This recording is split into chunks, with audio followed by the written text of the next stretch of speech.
दोस्तों नमस्कार। मैं ना सुनांजलि कथा कहानी और उपन्यास के इस अंक के साथ पुनः हाजिर हूँ। लीजिए मेरे स्वर में सुनिए कहानी प्रायश्चित, जिसे लिखा है भगवती चरण वर्मा ने।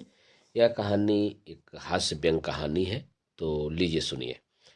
अगर कबरी बिल्ली घर भर में किसी से प्रेम करती थी तो वह रामू की बहू से, और अगर रामू की बहू घर भर में किसी से घृणा करती थी तो कबरी बिल्ली से। रामू की बहू 2 महीने हुए मायके से ससुराल प्रथम बार आई थी। पति की प्यारी और सास की दुलारी। 14 वर्ष की बालिका भंडार घर की चाबी उसकी करधनी में लटकने लगी। नौकरों पर उसका हुक्म चलने लगा और रामू की बहू घर में सब कुछ हो गई। सास जी ने माला पकड़ी और पूजा पाठ में मन लगाया, लेकिन ठहरी 14 वर्ष की बालिका। कभी भंडार घर खुला तो कभी भंडार घर में बैठे बैठे सो गई। कबरी बिल्ली को मौका मिल गया। दूध घी पर अब वह जुट गई। रामू की बहू की जान आफत में और कबरी बिल्ली के छक्के पंजे। रामू की बहू हाड़ी में घी रखते रखते उग गई और बचा हुआ घी कबरी बिल्ली के पेट में। रामू की बहू दूध ढककर मिश्रानी को देने गई और दूध नदारद। अगर बात यहीं तक रह जाती तो भी बुरा न था। कबरी बिल्ली रामू की बहू से कुछ ऐसी परच गई थी कि रामू की बहू के लिए खाना पीना दुश्वार हो गया। रामू की बहू के कमरे में रबड़ी से भरी कटोरी पहुंची और रामू जब तक उसे खाता कटोरी सफाचट। बाजार से बलाई आई और जब तक रामू की बहू ने पान लगाया बलाई गायब। रामू की बहू ने तय कर लिया कि या तो वहीं घर में रहेगी या फिर कबरी बिल्ली। मोर्चाबंदी हो गई और दोनों सतर्क भी हो गए।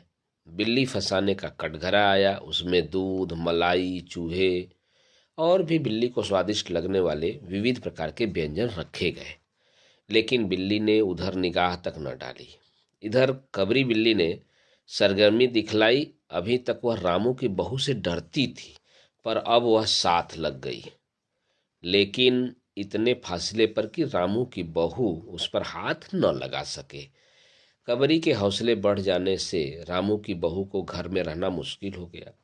उसे मिलती थी सास की मीठी झिड़कियां और पतिदेव को मिलता था रूखा सूखा भोजन। एक दिन रामू की बहू ने रामू के लिए खीर बनाई। पिस्ता बादाम मखाने और तरह तरह के मेवे दूध में औटाए गए। सोने का वर्क चिपकाया गया और खीर से भरकर कटोरा कमरे के एक ऐसे ऊंचे ताक पर रखा गया जहां बिल्ली न पहुंच सके। रामू की बहू इसके बाद पान लगाने में लग गई।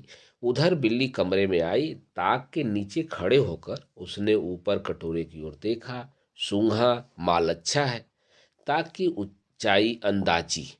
उधर रामू की बहू पान लगा रही थी। पान लगाकर रामू की बहू सास जी को पान देने चली गई और इधर कबरी बिल्ली ने छलांग मार दी। पंजा कटोरे में लगा और कटोरा झंझनाहट की आवाज के साथ फर्श पर गिर गया। आवाज रामू की बहू के कान में पहुंची। सास के सामने पान फेंककर वह दौड़ी। क्या देखती है कि फूल का कटोरा टुकड़े टुकड़े, खीर फर्श पर और बिल्ली डटकर खीर उड़ा रही है। रामू की बहू को देखते ही कबरी चंपत हो गई। रामू की बहू पर खून सवार हो गया। न रहे बांस न बजे बांसुरी। रामू की बहू ने कबरी की हत्या पर कमर कस ली। रात भर उसे नींद न आई। किस दाव से कबरी पर वार किया जाए कि फिर जिंदा न बचे, यहीं पड़े पड़े वह सोचती रही। सुबह हुई और वह देखती है कि कबरी देहरी पर बैठी बड़े प्रेम से उसे देख रही है। रामू की बहू ने कुछ सोचा, इसके बाद मुस्कुराती हुई वह उठी। कबरी रामू की बहू के उठते ही खिसक गई। रामू की बहू एक कटोरा दूध कमरे के दरवाजे की देहरी पर रखकर चली गई। हाथ में पाटा लेकर वह लौटी तो देखती है कि कबरी दूध पर जुटी हुई है। मौका हाथ में आ गया। सारा बल लगाकर पाटा उसने बिल्ली पर पटक दिया। कबरी न हिली न डूली न चीखी न चिल्लाई, बस एकदम से उलट गई। आवाज जो हुई तो महरी झाड़ू छोड़कर, मिश्रानी रसोई छोड़कर और सास पूजा छोड़कर घटना स्थल पर उपस्थित हो गई। रामू की बहू सर झुकाए अपराधनी की भांति बातें सुन रही है। महरी बोली, अरे राम, बिल्ली तो मर गई। माँ जी, बिल्ली की हत्या बहू से हो गई, यह तो बहुत बुरा हुआ। मिश्रानी बोली, माँ जी, बिल्ली की हत्या और आदमी की हत्या बराबर है। हम तो रसोई न बनावेंगी जब तक बहू के सिर हत्या रहेगी। सास बोली, हाँ ठीक तो कहती हो। अब जब तक बहू के सर से हत्या न उतर जाए तब तक न कोई पानी पी सकता है और न कोई खाना खा सकता है। हे बहू, यह तुमने क्या कर डाला? महरी ने कहा, फिर क्या हो, कहो तो पंडित जी को बुलाए लाए। सास की जान में जान आई। अरे हाँ, जल्दी दौड़ के पंडित जी को बुला लो।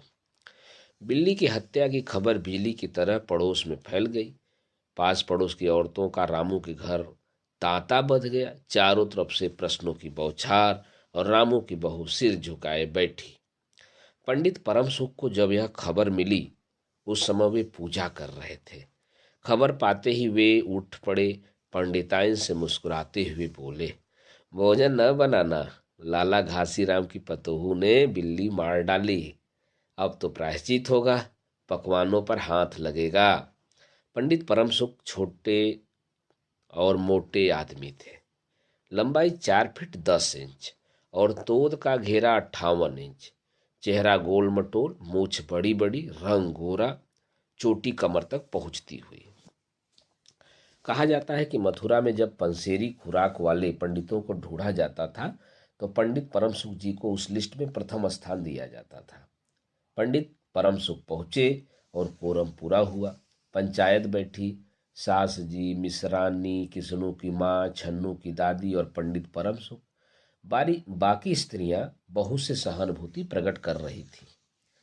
किस्नू की माँ ने कहा, पंडित जी, बिल्ली की हत्या करने से कौन नरक मिलता है?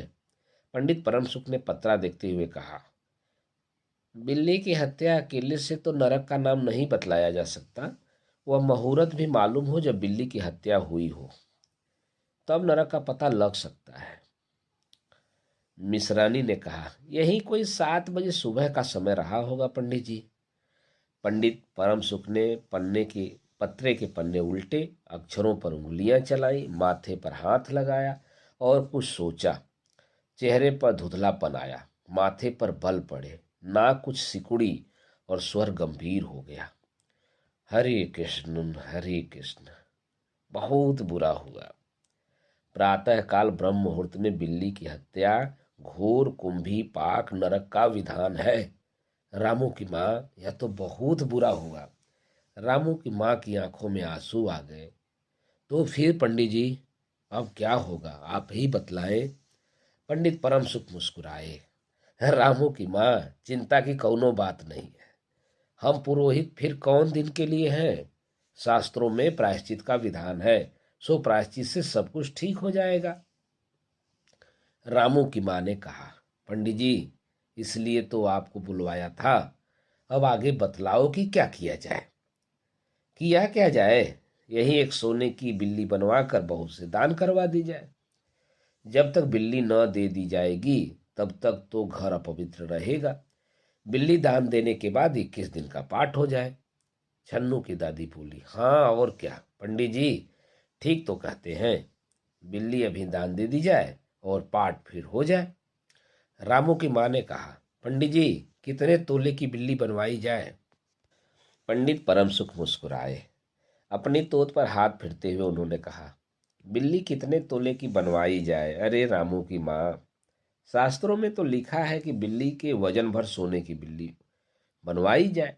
लेकिन अब कलयुग आ गया है, धर्म कर्म का नाश हो गया है, श्रद्धा नहीं रही। सो रामू की माँ, बिल्ली के तौल भर की बिल्ली क्या बनेगी, क्योंकि बिल्ली तो 20-21 सिर से कम की होगी नहीं। हाँ, कम से कम 21 तोले की बिल्ली बनवा के दान करवा दो। और आगे की अपनी अपनी श्रद्धा। रामू की माँ ने आंखें फाड़कर पंडित परमसु को देखा। अरे बाप रे, 21 तोला सोना! पंडित जी, यह तो बहुत है। तोला भर की बिल्ली से काम न निकलेगा। पंडित परमसुख हंसे। रामू की माँ, एक तोला सोने की बिल्ली। अरे रुपया का लोभ बहू से बढ़ गया है क्या? बहू के सिर बड़ा पाप है, इसमें इतना लोभ ठीक नहीं। तोल मोल शुरू हुआ और मामला 11 तोले की बिल्ली पर ठीक हो गया। इसके बाद पूजा पाठ की बात आई। पंडित परम सुख ने कहा, उसमें क्या मुश्किल है, हम लोग किस दिन के लिए हैं। रामू की माँ, मैं पाठ कर दिया करूँगा, पूजा की सामग्री आप हमारे घर भिजवा देना। पूजा का सारा सामान कितना लगेगा? अरे कम से कम में हम पूजा कर देंगे। दान के लिए करीब 10 मन गेहूं, 1 मन चावल, 1 मन दाल, मन भर तिल, 5 मन जौ, 5 मन चना, 4 पसेरी घी और मन भर नमक लगेगा। बस इतने में काम चल जाएगा। अरे बाप रे, इतना सामान! पंडित जी, इतने तो 100-150 खर्च आ जाएगा।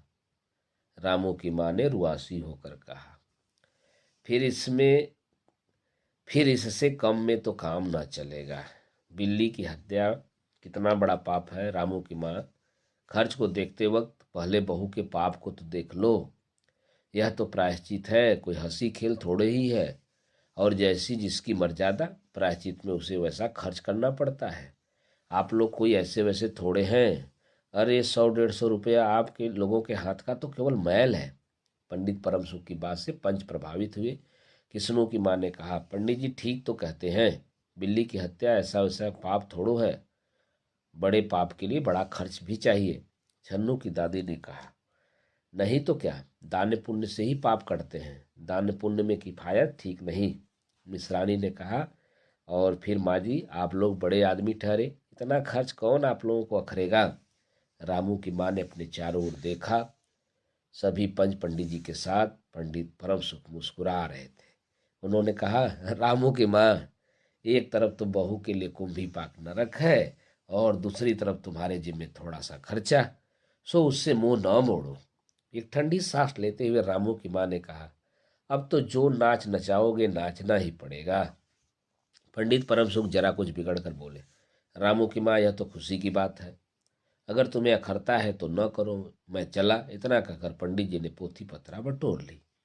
अरे पंडित जी, रामू के माँ को कुछ नहीं अखरता है, बेचारी को कितना दुख है, बिगड़ो न। मिश्रानी, छन्नू की दादी और किस्नू की माँ ने एक स्वर में कहा। रामू की माँ ने पंडित जी के पैर पकड़े और पंडित जी ने अब जमकर आसन जमाया। और क्या हो, 21 दिन के पाठ के 21 रुपए और 21 दिनों तक दोनों बखत 5-5 ब्राह्मणों को भोजन करवाना पड़ेगा। कुछ रोक कर पंडित परम सुख ने कहा, सो इसकी चिंता न करिए, मैं अकेले दोनों समय भोजन कर लूंगा और मेरे अकेले भोजन करने से 5 ब्राह्मण के भोजन का फल मिल जाएगा। यह तो पंडित जी ठीक कहते हैं। पंडित जी की तोद तो देखो। मिश्रानी ने मुस्कुराते हुए पंडित जी पर व्यंग किया। अच्छा तो फिर प्रायश्चित का प्रबंध कराओ। रामू की माँ, 11 तोला सोना निकालो, मैं उसकी बिल्ली बनवा लाऊं। 2 घंटे में मैं बनवा कर लौटूंगा। तब तक सब पूजा का प्रबंध करो। और देखो, पूजा के लिए पंडित जी की बात भी खत्म न हुई थी कि महरी हाँफती हुई कमरे में घुस आई और सब लोग चौंक उठे। रामू की माँ ने घबरा कर कहा, अरे क्या हुआ री? महरी ने लड़खड़ाते स्वर में कहा, माँ जी, बिल्ली तो उठकर भाग गई।